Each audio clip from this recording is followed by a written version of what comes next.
Assalamualaikum warahmatullahi wabarakatuh. Hello everyone, how's it going?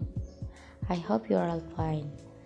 Nah, seperti pertemuan-pertemuan pada minggu-minggu sebelumnya, hari ini aku membawakan materi kurikulum yang baru lagi buat kalian, yaitu tentang sejarah perkembangan kurikulum pendidikan anak usia dini di Indonesia. Nah, di sini aku sudah sediakan slide PowerPoint lagi untuk bahan pembahasan materinya ya. So, let's get started. Sejarah berdirinya Taman Kanak-kanak atau yang disebut prasekolah telah dimulai pada tahun 1900 pada abad ke-19 bangsa Belanda yang waktu itu masih menjajah di Indonesia dengan mulai mendirikan sekolah di Indonesia terutama untuk anak-anak mereka sendiri dan anak-anak Indonesia dari golongan tertentu saja yang dapat diizinkan untuk masuk ke sekolah yang didirikan oleh Belanda. Bentuk pendidikan prasekolah atau taman kanak-kanak di Indonesia sudah berdiri sebelum kemerdekaan.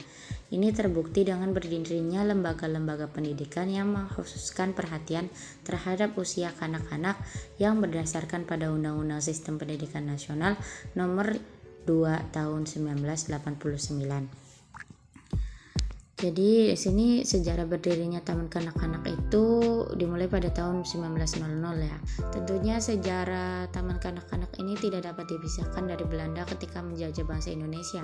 Nah, tokoh seperti Froebel itu merupakan salah satu yang paling berpengaruh pada abad ke-19 bangsa Belanda yang waktu itu masih menjajah Indonesia itu kan dimulai mendirikan sekolah di Indonesia terutama untuk anak-anak mereka sendiri dan anak-anak golongan tertentu dari Indonesianya. Pada mulanya Belanda itu mendirikan sekolah dasar, sekolah menengah dan akhirnya sekolah tinggi serta taman kanak-kanak pada waktu itu disebut Bewar School.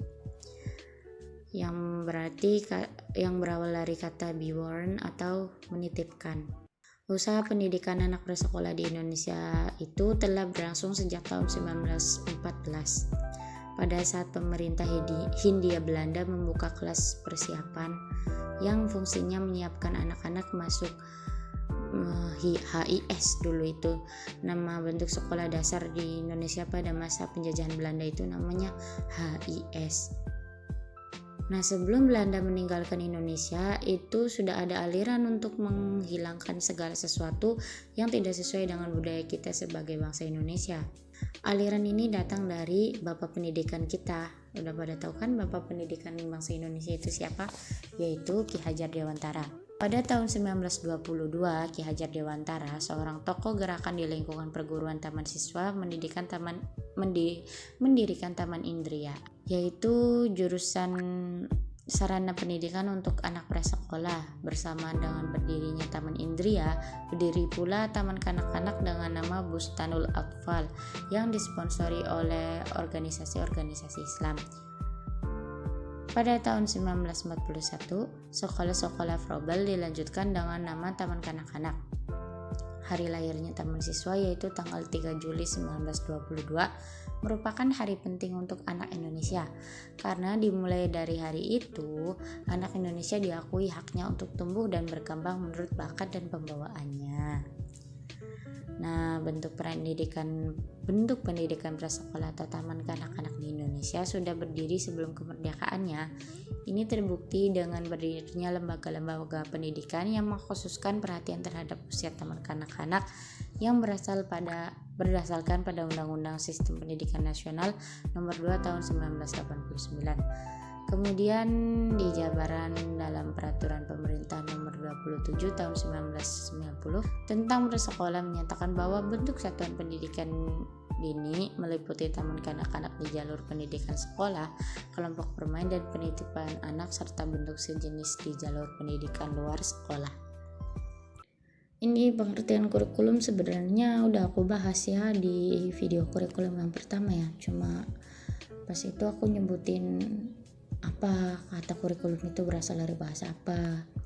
Sekarang kita ulas lagi melalui pengertian lain. Nah, dalam Undang-Undang Nomor 20 Tahun 2003 tentang Sistem Pendidikan Nasional Pasal 1/19 berbunyi, kurikulum adalah seperangkat rencana dan pengaturan mengenai tujuan, isi, dan bahan pelajaran serta cara yang digunakan sebagai pedoman penyelenggaraan kegiatan pembelajaran untuk mencapai tujuan pendidikan tertentu.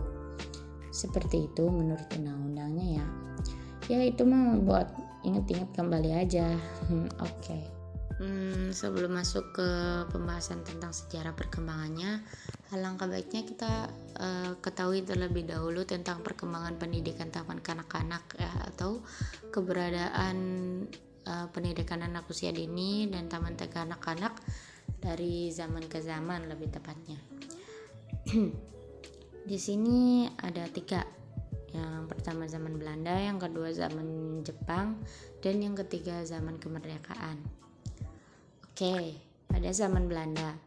Pada zaman Belanda ini, pemerintah kolonial Belanda mulai mendirikan dan menyelenggarakan pendidikan prasekolah di Indonesia secara terbatas. Ya, seperti yang tadi aku bilang ya, kalau pemerintah Belanda itu mendirikan lembaga-lembaga pendidikan prasekolah tersebut, yakni itu hanya diikuti oleh mereka yang berketurunan ningrat atau bangsawan. Kurikulum pendidikan prasekolah yang diberikan pada masa itu diimpor dari Belanda. Seperti yang kita ketahui tadi, siapa yang sangat berpengaruh? Yaitu Froebel. Nah, kurikulum tersebut diwarnai oleh pengaruh pendidikan ala Froebel.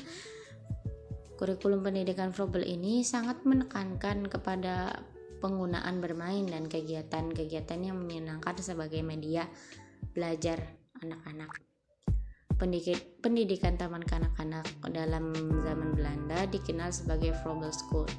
Tujuan pendidikan pada zaman tersebut yaitu agar anak dapat melakukan adat baru yang baik, agar anak-anak pandai membaca, menulis, dan berbahasa Belanda, dan dengan persiapan tersebut anak dapat masuk ke sekolah Belanda. Ya, tujuannya pada masa itu. Nah, kemudian pada zaman Jepang, nama Froebel School ini diganti loh dengan nama Taman Kanak-kanak. Pada waktu itu, guru-guru belum mengenal kehidupan dan kebutuhan anak, yaitu tentang permainan, ketangkasan-ketangkasan seperti yang ada di desa-desa. Pada pendidikan taman kanak-kanak diberikan nyanyian-nyanyian, permainan, dan cerita Jepang. Ki Hajar Dewantara pada tanggal 3 Juli 1922 mendirikan Taman Lare atau anak. Lare itu artinya anak ya. Atau Sekolah Froebel Nasional atau Kindertwin yang akhirnya disepakati dengan nama Taman Indria, Taman Indra. Yang tadi juga udah aku bahas pada pembahasan di slide sebelumnya. Oke, dan pada zaman kemerdekaan. Nah, pada zaman kemerdekaan ini, seorang menteri bernama Ali Sastro Amijoyo melalui Kementerian Pendidikan, Pengajaran dan Kebudayaan selalu mengemukakan sifat-sifat budaya nasional. Nah, untuk melaksanakan sifat-sifat budaya nasional tersebut, guru-guru TK perlu mempelajari tentang hal-hal sebagai berikut, yaitu kehidupan anak-anak di desa dan di kampung, yang di dalamnya anak bermain dengan lingkungannya seperti yang dikemukakan oleh Froebel tadi. Lalu yang kedua, memperbaiki dan menyesuaikan permainan, nyanyian, dan cerita-cerita anak sesuai dengan prinsip Froebel lagi. Dan yang ketiga, kebudayaan Barat dapat diambil untuk perkembangan dan kekayaan budaya Indonesia. Jadi nggak semuanya budaya Barat itu jangan dibuang-buang semua gitu.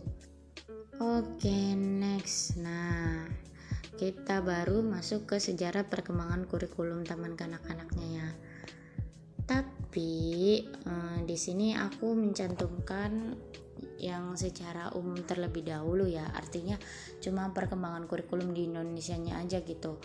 Bukan perkembangan kurikulum taman kanak-kanak, perkembangan kurikulum secara umumnya. Perkembangan kurikulum secara umum di Indonesia itu ada 11. Yang pertama, kurikulum 1947 yaitu rencana pelajaran. Kurikulum 1964 rencana pendidikan sekolah dasar.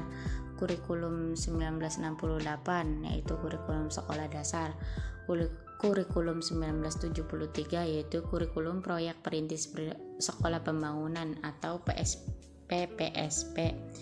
Dan kurikulum 1975 kurikulum sekolah dasar lagi, kurikulum 1984 kurikulum 1984, kurikulum 1994, kurikulum 1997 yang merupakan revisi dari kurikulum 1994. Lalu masuk ke tahun 2000-an, ada kurikulum 2004, yaitu rintisan kurikulum berbasis kompetensi atau disebut KBK. Dan lanjut pada tahun 2006 ada kurikulum baru lagi, yaitu kurikulum tingkat satuan pendidikan atau KTSP. Dan yang terakhir adalah kurikulum 2013 atau yang biasa kita kenal dengan sebutan Kurtilas. Jadi perkembangan kurikulum di Indonesia itu sudah melalui 11 tahap sampai sekarang ini. Tapi kita bahas nanti itu kurikulum TK-nya aja ya. Nah, ini dia, kita masuk ke intinya.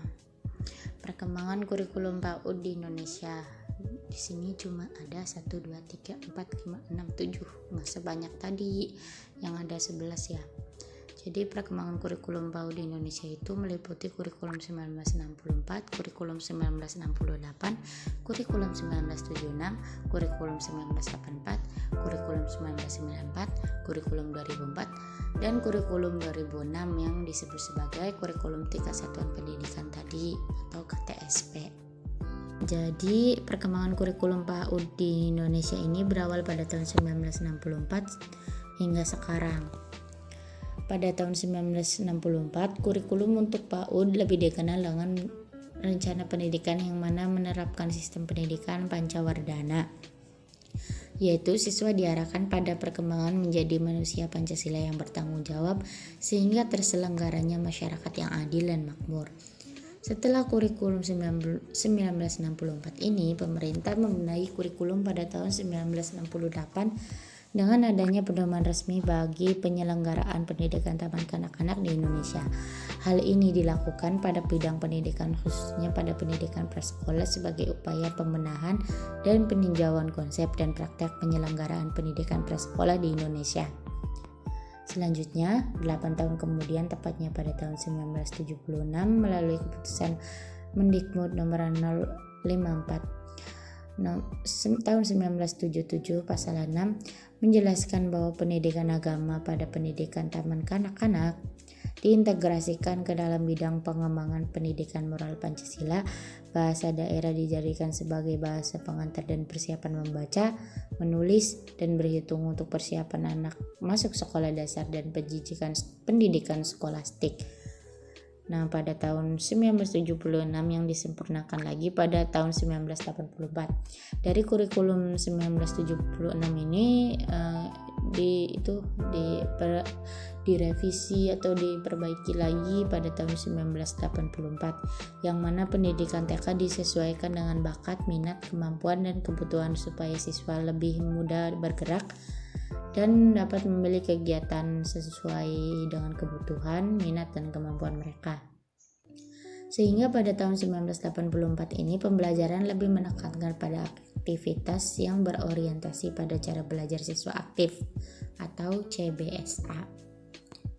Lanjut, pada tahun 1994, pemerintah memutuskan taman kanak-kanak sebagai bagian dari pendidikan prasekolah yang telah diatur oleh Peraturan Pemerintah Nomor 27 Tahun 1990 tentang pendidikan prasekolah, dan secara khusus telah pula diatur dalam Kemendikbud Republik Indonesia Nomor 0486 Tahun 1992 tentang taman kanak-kanak. Pada kurikulum yang tahun 1994 nih, pembelajaran menggunakan tema dan subtema yang merupakan pokok bahasan yang dikembangkan lebih lanjut oleh guru menjadi program kegiatan pembelajaran yang operasional. Bahasan tema yang dimulai dari lingkungan yang terdekat dengan anak. Perbedaan yang paling mencolok pada kurikulum 1954 dengan kurikulum 2004 yakni pada cara bagaimana anak belajar di kelas. Pada kurikulum tahun 1994 menggunakan sistem catur bulan, sedangkan kurikulum tahun 2004 menggunakan sistem semester. Para siswa dituntut aktif mengembangkan semua aspek perkembangan secara optimal.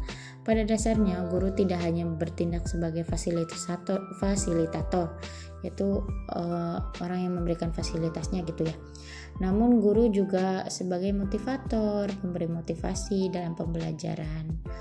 Dalam kegiatan di kelas, anak itu bukan lagi sebagai pendengar, akan tetapi aktif berinteraksi dengan guru. Jadi anak itu jangan kamu tuh udah dengerin aja apa yang ibu sampein gitu. Tapi coba anak-anak itu diajarkan untuk aktif, bertanya, berdiskusi atau mengungkapkan pendapatnya gitu.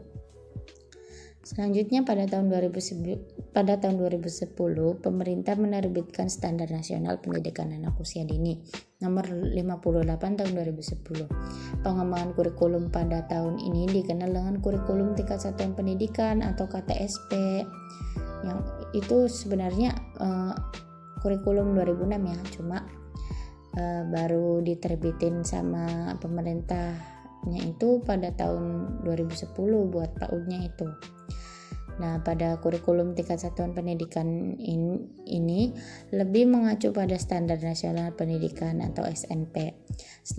Standar Nasional PAUD merupakan hasil kajian yang dilakukan terhadap Standar Kompetisi TK atau RA 2004. Standar ini ditunjukkan untuk seluruh anak usia dini, yaitu dari usia lahir sampai 6 tahun, sehingga kegiatan pengembangan seluruh aspek dilakukan secara terpadu dengan menggunakan kegiatan tematik.